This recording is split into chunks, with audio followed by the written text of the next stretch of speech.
This is Democracy Now!, democracynow.org. I'm Amy Goodman. We end today's show talking about the UN Climate Summit in Baku, Azerbaijan. It's entered its third day. On Tuesday, UN Secretary General Antonio Guterres issued a dire warning. The sound you hear is the ticking clock. We are in the final countdown to limit global temperature rise to 1.5 degrees Celsius. And time is not on our side. Many climate activists have criticized the decision to hold the talks in Azerbaijan, an authoritarian petro-state.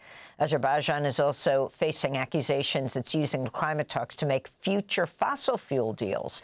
Well, the group Global Witness has released a secret recording of Elnur Sultanov, the chief executive of the climate talks known as COP29. An undercover investigator with Global Witness posed as a fossil fuel investor and held an online meeting with Sultanov, during which he discussed possible fossil fuel deals. As I said, we have a lot of pipeline infrastructure. We have a lot of gas fields that are to be developed. We have a lot of green projects that SOCAR is very interested in. There are a lot of joint ventures that could be established, potential joint ventures. Our SOCAR trading is trading oil and gas all over the world, including in Asia. So to me, these are the possibilities to explore. Those were the words of Elnur Sultanov, the chief executive of the UN climate talks in Azerbaijan. We go now to Leila Stanley, interim head of fossil fuel investigations at Global Witness, joining us from Philadelphia. Leila, thanks for being with us. So talk about the significance of what he admitted to your group, albeit he thought he was talking to a fossil fuel investor and thought he could make a deal during the UN climate summit that he's heading. That's right. Thanks so much for having me, Amy. So let me just set the scene for your listeners. As many folks probably remember, last year, the climate conference was hosted by another petro-state, the United Arab Emirates. And we found that over the year that the UAE held the COP28 host position, its state-owned oil company sought out close to $100 billion in new oil and gas and petrochemical deals. And given that Azerbaijan, also a petro-state, most of its revenue coming from oil and gas, is hosting this year's climate conference, we thought we wanted to see if something similar might be happening this year. So as you say, we went undercover, we posed as a fake oil and gas investor, and we reached out to the COP29 team behind the climate conference. And what we found was that in exchange for just the promise of sponsorship money, that got us to the heart of the COP29 team. We spoke with people who introduced us to a senior executive at the state-owned oil company of Azerbaijan, that's SOCAR. And we were introduced, as you say, to Elnur Sultanov, the CEO of COP29, also the deputy energy minister of Azerbaijan, and on the board of SOCAR. And in speaking with our investigators, Sultanov said that COP is not about oil and gas, but then he pitched Azerbaijan as a growing gas producer, and he described an energy future in which fossil fuels would feature, in his words, perhaps forever. Let's go to that clip, that same call, Sultanov saying that oil and gas would be produced perhaps forever.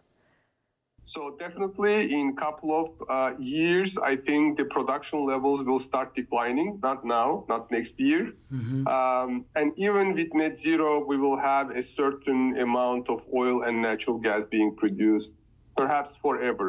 So if you can talk, Leila, about what this means for the UN Climate Summit. You have countries pulling out, saying these are not worth it. And yet you have thousands of activists who come from the most hardest hit parts of the planet saying this is our last hope. Yeah, a couple of things. So first, I want people to remember that the UN Climate Conference, the COP process, it is the only game in town when it comes to rallying global efforts to avert climate breakdown. And that's the point of these conferences. And so that's why it's so shocking to me that the COP executive, Sultanov, would allow the conference itself to be essentially hijacked by oil and gas interests looking to use it as another business opportunity. At the same time, we can't lose sight of how essential this process is.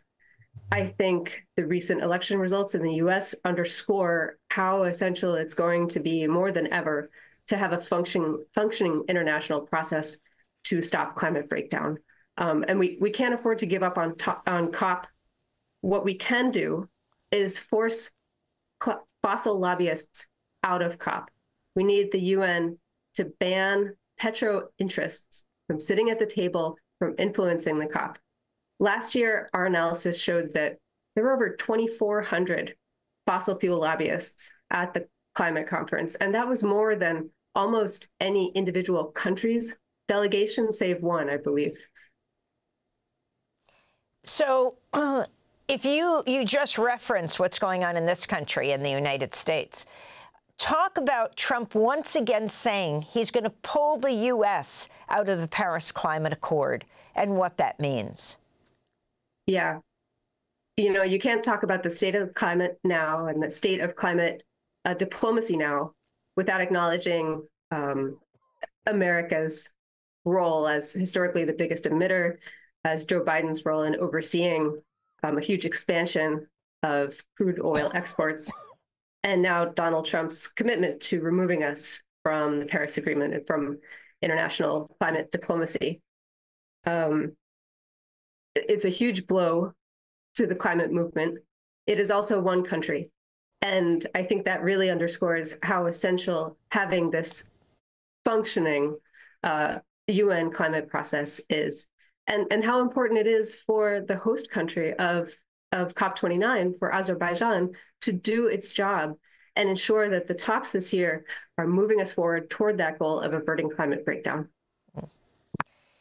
Finally, what has been the response of the head of the COP, Sultanov, to your expose? So we made multiple efforts to reach Sultanov again, to try to reach the COP29 team, SOCAR, and they didn't respond to any of our outreach or requests for comment after the fact. Leila Stanley, we want to thank you for being with us, interim head of fossil fuel investigations at Global Witness. Democracy Now! Will be reporting live from COP29 in Baku, Azerbaijan, all next week from November 18th to November 22nd. Tune in to democracynow.org. Happy birthday to Ishmael Daro. Democracy Now! Is produced with Mike Burke, Renee Feltz, Dina Guzder, Messiah Rhodes, Nermeen Sheikh, Maria Terracena, Tammy Warnock, Trina Nadura, Sam Alcoff, Tamiri Astudio, John Hamilton, Rabbi Karen, Hani Masood, and Hannah Elias.